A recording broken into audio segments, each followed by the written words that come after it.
If you haven't seen this yet, just wait. Just wait. Here it comes. Big reveal. You ready?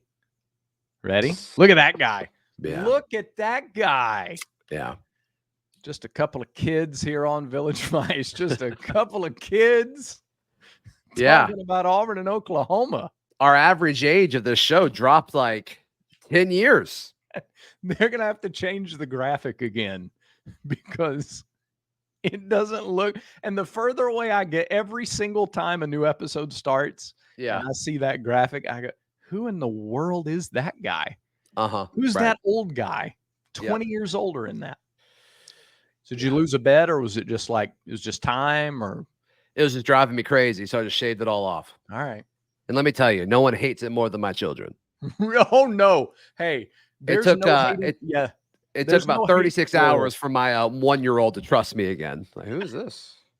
There's no hate in the world like the hate from a child after you shave off facial hair. You're right about that. My 4-year-old, I did it after they went to sleep. My 4-year-old woke up that night and she comes into our bedroom and like, we're all like asleep, right? And she's like, hold up. Yeah. What happened to your mustache? And I'm like, it was more than that, baby. But yeah, I shaved.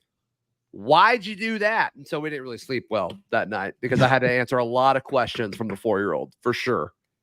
Real quick, my dad looked like Tom Selleck when he was younger. All right. So when I'm a kid coming at, he had the mustache. Like it was, in fact, so much did he look like Tom Selleck that he was asked at Six Flags once if he was in fact Tom Selleck. Okay. How about that?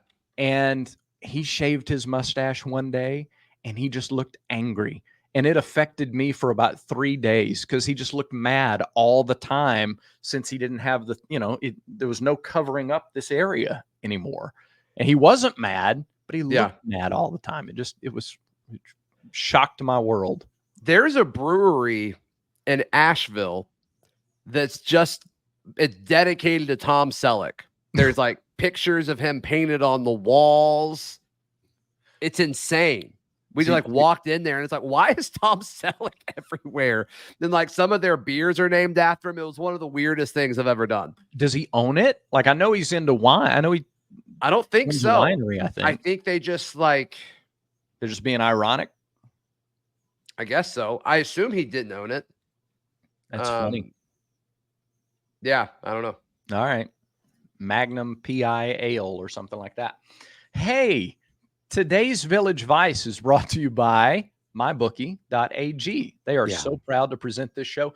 If you go to mybookie.ag and you use promo code NEXTROUND, they're going to double your initial deposit.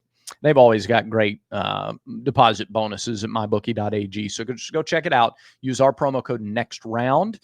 Get that double on the initial deposit. Have some fun with that and enjoy the weekend of college football. Some pretty big games that we're going to talk about in the six-pack coming up. Yes. Before that, though, this is the last time we will talk on this show before Auburn and Oklahoma.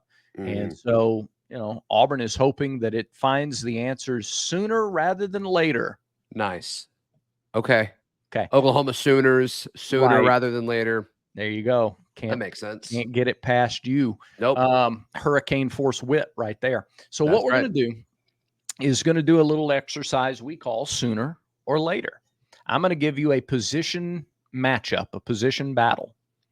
And you will tell me if you think Oklahoma has the advantage sooner or if you think Auburn has the advantage later. Okay. Question. Yes. Question. So if you say wide receivers, am I comparing Oklahoma's wide receivers to Auburn's wide receivers or Oklahoma's wide receivers to Auburn's like DBs? I'm so glad you asked this question. It is among my three, and I'm going to keep it in perspective because I don't, it's not like I'm going to spit glass over anything I hear in sports talk, but it's one of the most frustrating things within the world of listening to sports talk when people compare position groups that never face each other. Got it. Who cares if our wide receivers are better than theirs? Are our wide receivers better than their DBs, or are their wide receivers better than our DBs? Okay, got it. Go ahead. Let's do this. So the latter is what I'm saying.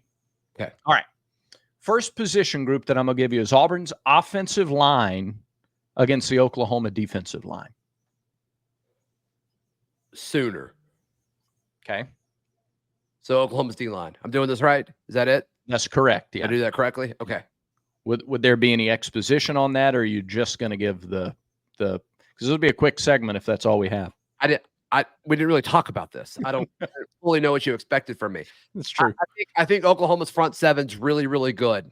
Would I be shocked if Auburn's O-line went out and held their own? No, I would not be shocked. But they haven't faced anything like this before this season. Oklahoma's defensive front seven is better than Cal's, is better than Arkansas's. And they struggled at times against both of those teams. But overall, like, not the problem. Like, was not the overarching problem of the offense. But yeah, I expect Oklahoma to be effective in the defensive front. Yeah.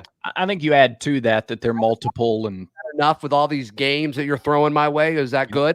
I think that was great. You did that beautifully. Thank you. Well done. Well done. Hit me with another one. Oklahoma's wide receivers, Auburn's defensive backs. Auburn's defensive backs. Oklahoma is banged up at several positions on offense. Wide receiver is one of them, and they already kind of had some questions when they were going into the season based off of the conversations that I've had with some Oklahoma people. And then I think Auburn's DBs are solid, thinner than they would like due to injury, especially, with the injury to Champ Anthony last week. But I think we see more Jay Crawford. I think Kayin Lee has been exceptional in the games that he's played in so far. I think I like Auburn's DBs versus Oklahoma's wide receivers. So I will say later. Yeah. Later Oklahoma wide receivers. I think I'm with you on that. Jay Crawford, I think, has been especially impressive in what little we've seen of him this year. I've liked him early. Yeah, I've been the artist behind several Jay Crawford rants this week. He needs to be playing more. Brad, he's been targeted 4 times. He has 2 pass breakups. That's insane. Small sample size. I get it. But that's enough. The eye test checks all the box. Put him on the freaking field. All right. I love that. Similarly, let's stick with those sides of the ball. My corner track record is good, by the way. Yes, it is. Just saying. There's no doubt. I don't think Jay Crawford's not going to end that streak. I'm just saying. Yeah. You're immaculate when it comes to predicting corner success. 2 things are immaculate: Auburn's corner success and just the overall vibes right now, because the vibes are immaculate. You're right about that. Yeah, some IVs, immaculate vibes. Okay.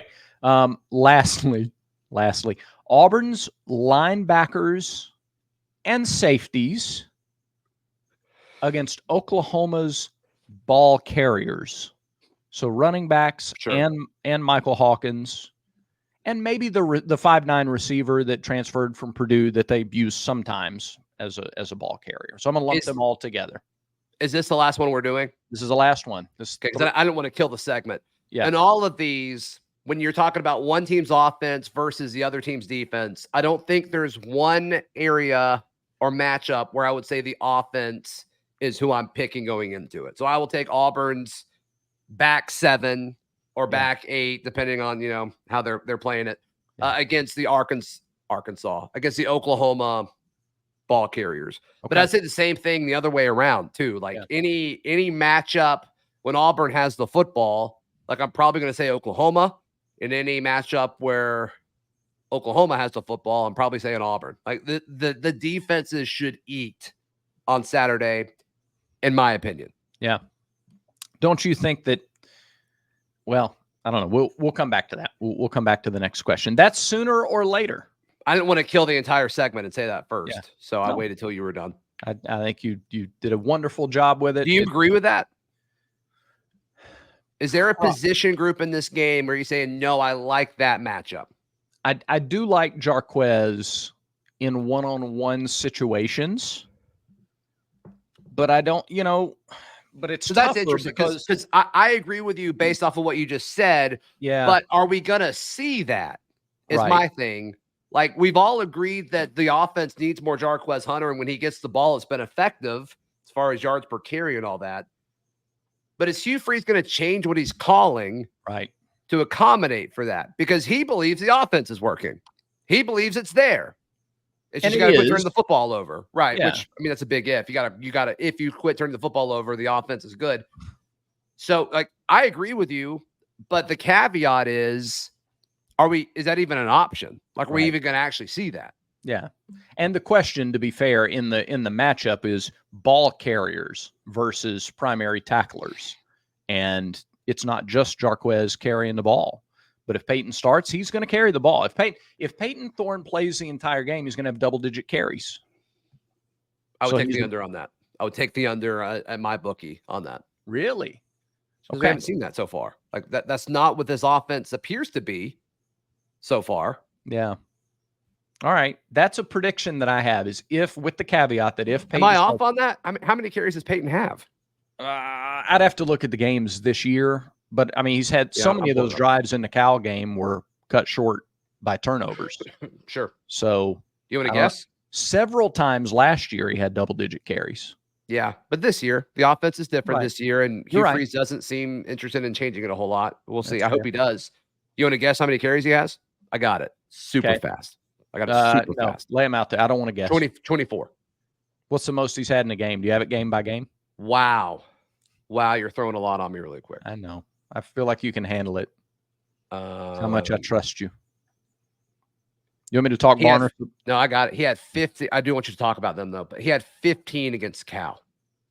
Okay. He had 5 against Arkansas, which was a half. So maybe that projects to double digits if he plays a full game. Yeah. And then he had 4 against Alabama A&M. Okay. And he played a little more than a half against Alabama A&M. So I do. I think if he plays the entire game, I think he's getting double. That's fair. You may have changed my mind on that. Okay. All right. May have changed my mind on it. I didn't realize it was that much. 15 against Cal. Is that right? I mean, apparently. I didn't realize it was that many either. I would have never guessed it was that many, given the way they had so many drives cut short. I didn't know he had that many plays to start with. Yeah. That, relative to the ratio. BarnersSupply.com. This hat that I'm wearing right now comes from so good. BarnersSupply.com. It looks so good. And the people are excellent. They're doing this out of a passion for Auburn. They have a passion. All the profits that come in are going to a really worthwhile cause. These are Auburn people making Auburn gear for other Auburn people. Barners making stuff for Barners. Creative, good-looking, high-quality content, products, and you can check them all out at BarnersSupply.com. Now, if you want to support the show and get yourself a good-looking hat, here's what you could do. Go to BarnersSupply.com, buy a hat. This one. They have the powder blue. They have a new design that they put out on X last night that looks sharp as well. Check them all out, and then buy a hat and put a koozie in your cart. Use our promo code Village Vice, no spaces, all together, Village Vice, and the koozie will be free. You'll only pay for the hat. So do that. Support the show. Support Barners Supply Company, and add to your wardrobe today. All right. Auburn's defense. How do you expect the Tigers to go after Michael Hawkins? This is a freshman quarterback going on the road for the very first time. Yeah. You just saw Hank, a redshirt freshman, struggle with his first SEC experience at home. Sure. I'm reminded of the LSU game 10 years ago. I'm thinking there was a South Carolina game like a little older than that, where freshman quarterbacks have come into Jordan-Hare Stadium. Doesn't happen often. Yeah. Doesn't typically go well. So how do you expect the defense to go after this young guy? Yeah, I mean, I think it's going to be a similar game plan to what they did against Arkansas, which worked, except for third and super long situations. Yeah. And we said the same thing about Arkansas, right? Like if you can force Taylor Green into third and long situations, like that's exactly what you want. Auburn just didn't execute on third and long. It's going to be the same plan. It's going to be the same plan against Oklahoma. Put the pressure on this quarterback in these big important downs on third and long. And I think Auburn will force that. It's just, can they be better than they were a week ago on third and long, which I want to be clear, like Auburn's defense did enough last week. Yeah. They did enough against Cal. This isn't about, I think Auburn's defensive game plan is going to be fine. It may be a little bend, but don't break, but I think the defense is going to be fine. So to me, yeah, I think they're going to kind of force them to throw the football. And Oklahoma is like the second worst team in the SEC when it comes to yards per game on the ground. Does that change a little bit when you get a more mobile quarterback? Possibly, but I think Auburn should be able to stop the run. I like that point. I get a little choked up too, thinking about the way this defense is played this year, and Keldrick Falk among the national leaders in tackles for loss. Jalen McLeod's right up there in tackles for loss too. They've given up under 350 yards in these 2 losses. Yeah. Arkansas, even this is the most like excuse making sounding thing that I'll say. It's not intended that way, but they were successful on third down, 67% defense, the Auburn defense. Successful on third down 67% of the time before last week. All right. So I used to, when I do these coordinator interviews, when Kevin Steele was the defensive coordinator, I went in once and I'm like, hey, man, you've got like a 40% success rate on third down.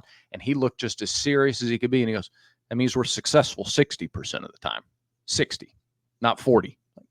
No, right. No, I mean, I know the way that, no, I get it. I know the way the stat is. So from now on, like that totally flipped the way that I said that stat. Anyway. Got it. Arkansas leads the nation in third down conversion. So it's not all that surprising that they had success on third down. It doesn't excuse 3rd and 10 or more consistently. Sure. But it's not surprising, even against the Auburn defense that has been good on third down, that they would be good on third down. How do that's stop a lion from roaring? How? Lion's gonna roar. Wow, that's pretty deep. Yeah, you could shoot it. You could shoot the lion. Oh my gosh! But that's a whole different thing altogether. Do you think that's the only option? To make a lion stop roaring? Yeah, you could feed it. I was about to say, why don't you feed it? Maybe you pet it and it goes to sleep. You're not gonna pet a lion? Are you nuts? Well, I'm not going. Like the theoretical you could. Oh, okay. I'm not going to. No, maybe some lion trainer could. I bet there's ways to stop a lion from roaring without having to shoot it. All the lion experts can let us know in the comments. All right. That's just. Do we get more comments today about Tom Selleck or about lions? I don't know. I got several comments and just texts from people about the friend who called a motorcycle a mobby dobby when we were kids. We were kids. We were like real little kids. Yeah. We were just kids, Mox. Just kids.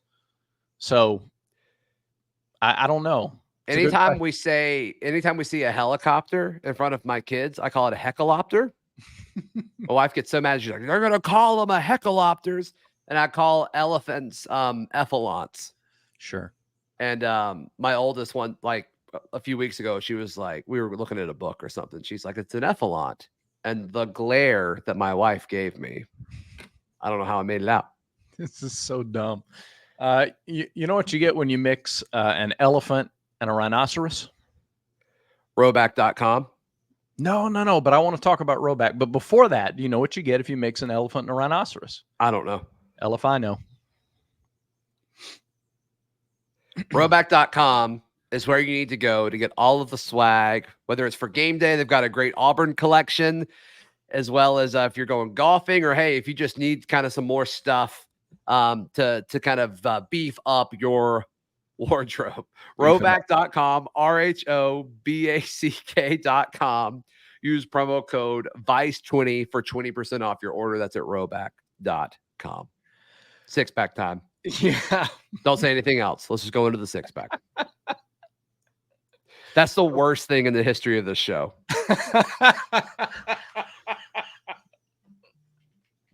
It is not. People yes, everywhere. It is. No, it's not. I can hear the laughter. I can hear it. I know. Okay. Unbelievable.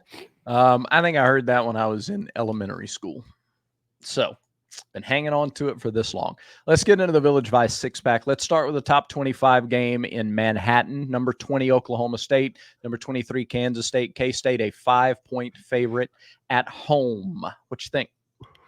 I'm going to go with K-State on this one. I'm actually not super impressed with Oklahoma State as much as I thought.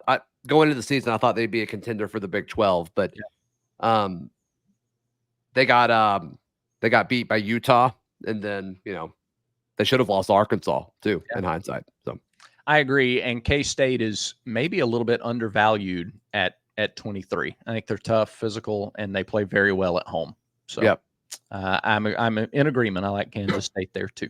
Okay. How about in South Bend? Number 15 Louisville, number 16 Notre Dame. You know, it's a big game for Notre Dame.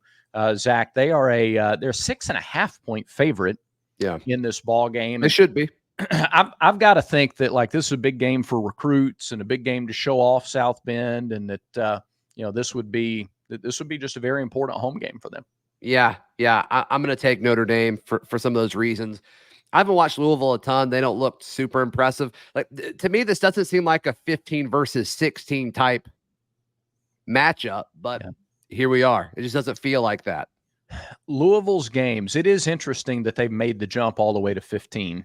Louisville's wins are over Austin Peay, Jack State, and Georgia Tech. They're getting a lot of credit for they're not ranked based on beating Jack State and Austin Peay. No, I mean, it's interesting. Especially when everybody kind of universally agrees that the ACC is so weak right now. And you're telling me they're 15th? I just don't buy it. I don't know. I don't either. I was prepared. And they might be better than Notre Dame, Brad. They may win, but to say that there's, I don't know. There's only 14 teams better than them. I don't know if I'm quite there yet. I think the 6.5 is a little bit of a sucker bet the opposite direction. I like Notre Dame, and I like them fairly convincingly in this game. Yeah, we have agreed on both these so far. How about Arkansas and Texas A&M in Arlington? Texas A&M a 4-point favorite over the Hogs. Yeah, I've got Arkansas in this one. I think they're the better team. I think they're more battle tested as well.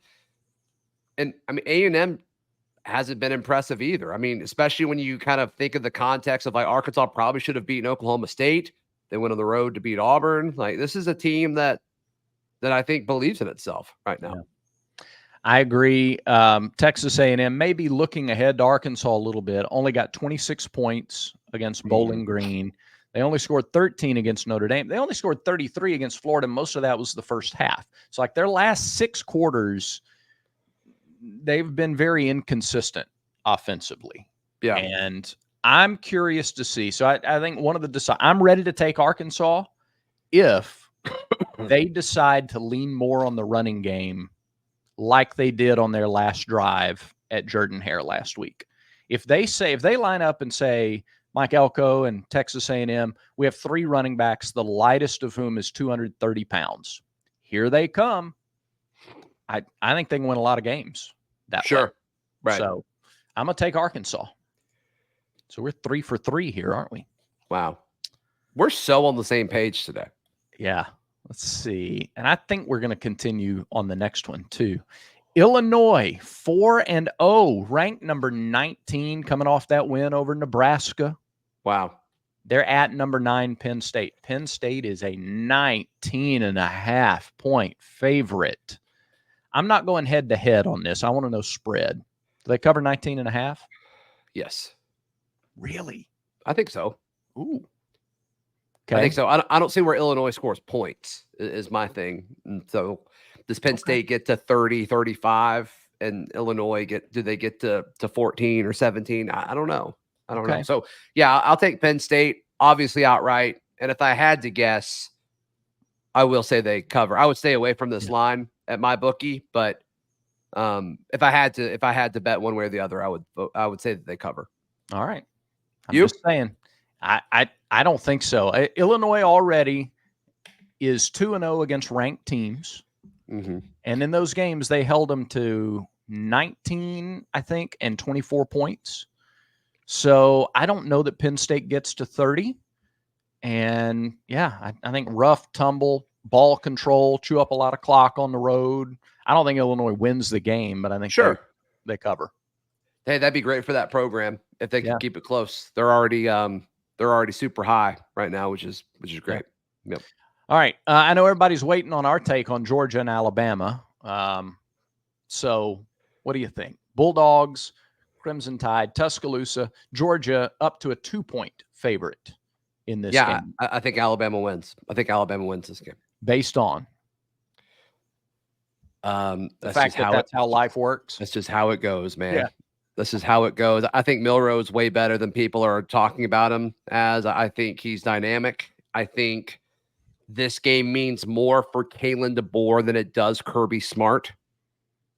And to me, it just seems like when Bama wants stuff, they get it, and it just goes their way. It's just the way of you. This is just the way the universe is, man. And so, I'm not picking against Alabama. This is not a good move. So You are such a seasoned Auburn fan.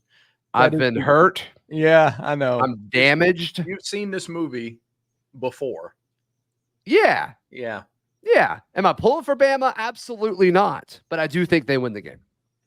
I don't pull for anybody in games like this because it doesn't help Auburn that Georgia is successful as it is right now. We've said before that I disagree. I disagree strongly. Like really? I do. Yeah. Yeah. Because it's I do think if Alabama doesn't go 11-1 or something or better, I do think they freak out. And I think that could hurt some things. So yes, okay. It does. It's better for Auburn if Georgia wins this game. Like, let's just be very clear on that. That's fair. Yes, I totally agree with you. I'm thinking more like the last 10 years or so. And I've said before, Auburn was competitive with Alabama. But we would rather the active dynasty be in Georgia, not in the same state as us. No, I don't think. I think I push back on that because Auburn was plenty successful before Kirby went to Georgia, going head-to-head with Alabama. But when they started taking their players too, that's when the little bit of the slide started. So you think that's because Georgia was good though? Yeah, I think it's because Georgia recruiting, like Auburn used to get about 4 to 5 players that Georgia wanted 2 every year. And then Kirby went there and that stopped. Auburn might have. You don't think that had anything to do with like the Malzahn era coming to an end and hiring Brian Harsin? Like, you don't think it had anything to do with that? Yes, but Georgia still got those players. Okay. Georgia still got them. Auburn can be successful even with Alabama succeeding. Alabama and Georgia and Florida, and like when it's multiple and Auburn is not getting their fair share because of that, that's a problem. But for this game, over the last 2 cycles, Auburn is getting their fair share. Yes. And they're both good. Right. Yeah, that's true. So we're about to kind of test this. But Auburn's winning head-to-head battles with Georgia again. And they're winning head-to-head battles with Alabama again. So the thought should be that there's some natural regression for Alabama and Georgia. Okay. It's not evident right away, but no, recruiting never is. Right. Yeah, but there's some regression that comes with some raising of Auburn's profile. Got it. All right. Who wins? Who'd you pick? Yeah, I think Alabama too. Hate it. All right. Yeah. Last one. All right. Auburn and Oklahoma. I'm going to hate this one too. No, you're not. Come on, Zach. You're going to pick. No, I'm picking Oklahoma. Yeah. You're picking the team with the freshman quarterback coming on the road for the very first time. Because I think Oklahoma is going to make it not about the quarterback. And we just don't want to do that for whatever reason. And so, yeah, to me, I just can't. In a game where I think points are going to be rare and the first to 20 may win the thing, I just can't scratch the feeling of Auburn turning the ball over on their own side of the field and giving away easy points. I just can't, until I see them not do that, I just can't assume that a better defense is going to come into Jordan-Hare Stadium and they're suddenly going to take care of the football. Yeah, I can understand that. I understand the short field argument. I would just counter that with special teams. Their kicker is hurt, may not play in the game. Auburn's special teams, both in the return game and place. I trust Towns Magoo and I trust Oscar Chapman. And I think in a field position, when points are at a premium, field position matters a ton. Can you get an extra short field out of special teams? Can your defense force that freshman quarterback into a mistake of his own? 2 interceptions, last week, 2 the week before that. You get 2 more interceptions this week, give yourself a short field to work with. You win. A little different story. Yeah, you win the game. So that's what I'm going to call for this week. Yeah, if it's an even turnover battle, or of course, if Auburn wins the turnover battle, they win. I'm just not sold that they can do that. All right. There you go. That's a 6-pack. Wow. Please win. All right. That does it for today's show. What a wild episode it's been. Thank you, everybody, for watching and staying to the end with us. We do appreciate that. Remember, until next time, everyone has vices. Make sure Village Vice is one of yours.